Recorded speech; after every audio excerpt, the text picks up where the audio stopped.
everyone, Noah here with a bit of art news. Art. We associate art with beauty, elegance, and a whole fucking boatload of money.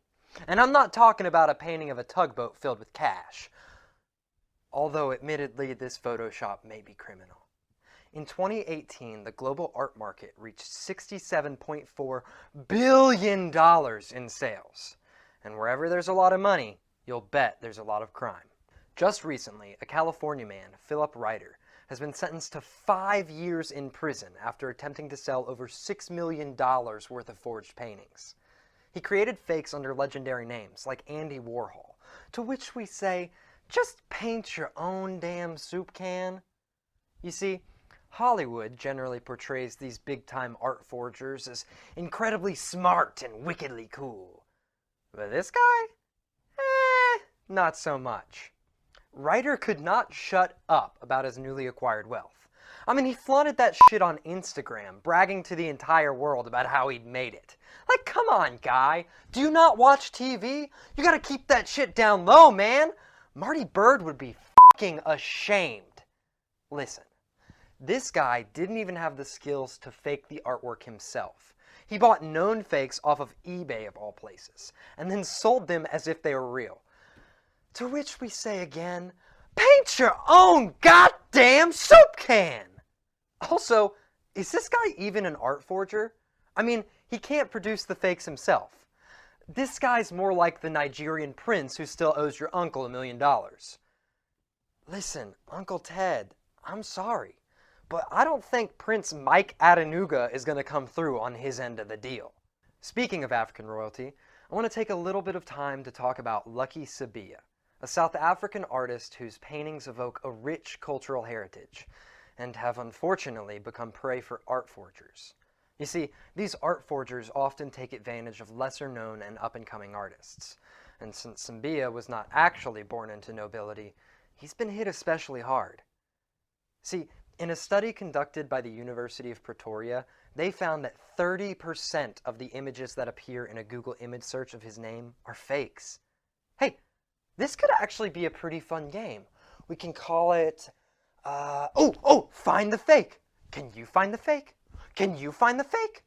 Let's see, where could it be? Oh, I found it, right there! See, isn't this just so much fun? Not very fun for Lucky, is it?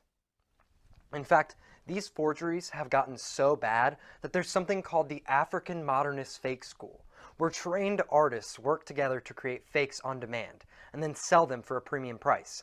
Which kind of sounds like a scam all on its own. And maybe I just feel that way because everyone in the art community gets solicited with scams at one point or another. But luckily, most of us are smart enough not to fall for them. Oh, by the way, I'd like to take a moment to promote Chelsea and I's newest workshop, a 6-week intensive in theoretical canvas priming. No, but seriously? Can one of y'all please give us some of this YouTube money? I mean, we keep hearing about YouTube money, I know that there is YouTube money, and we desperately want a taste of it! In other art crime news, an art forgery ring has caused the raid of a home in Michigan. Donald Henkel, 60, is reportedly trying to sell fakes of lesser-known artists George Copeland Alt and Gertrude Abercrombie. No relation to Fitch, although it is rumored she does have a pretty rockin' six-pack. Now, while many fake the works of abstract painters such as Pollock and Rothko, this man and his ring of forgers have been creating and selling fake precisionist art, which, I mean, frankly, is nearly impossible to do. These fakes have people baffled. Even experts can't tell what is fake and what is real, so they've had to reach out to the FBI. Which, did you know that the FBI has an art crime team? Isn't that, like, insanely cool? And does anyone watching this know if they're hiring? 'Cause I look pretty damn good in a pair of aviators. The Cultural Property, Arts, and Antiquities Unit within the U.S. Department of Homeland Security is conducting a trafficking investigation in eastern New York City. Brooklyn resident Ashraf Omar El-Darir has been charged with smuggling Egyptian antiquities into the United States. In January, he was stopped by customs and claimed to only have $300 worth of merchandise. Suspicious of his fedora and whip combination, they decided to conduct a more thorough investigation, yielding 3 suitcases full of foam-wrapped packages. When the Border Patrol unwrapped them, they discovered 590 artifacts, still covered in soil from their excavation. Imagine anything Indiana Jones would steal, but 590 times. Yeah, that's right. We did 2 Indiana Jones jokes on one article. Sue us! But actually, please don't. See, our legal department consists entirely of our legal advice.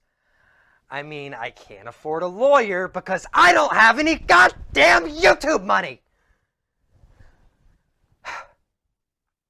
Anyway, if convicted of one or both charges, El-Derir will face a penalty of up to 20 years in prison for each count.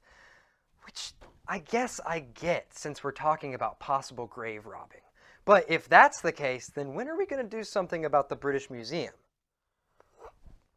Ooh, tea's hot. Well, that's it for a bit of art news. Thank you for watching. This has been Noah on the case. You get it? Because I'm like an FBI agent. If you enjoyed today's videos, please give us a like, and if you want to keep up to date with a bit of art news, don't forget to subscribe. And remember, stay artsy. I say f*** it.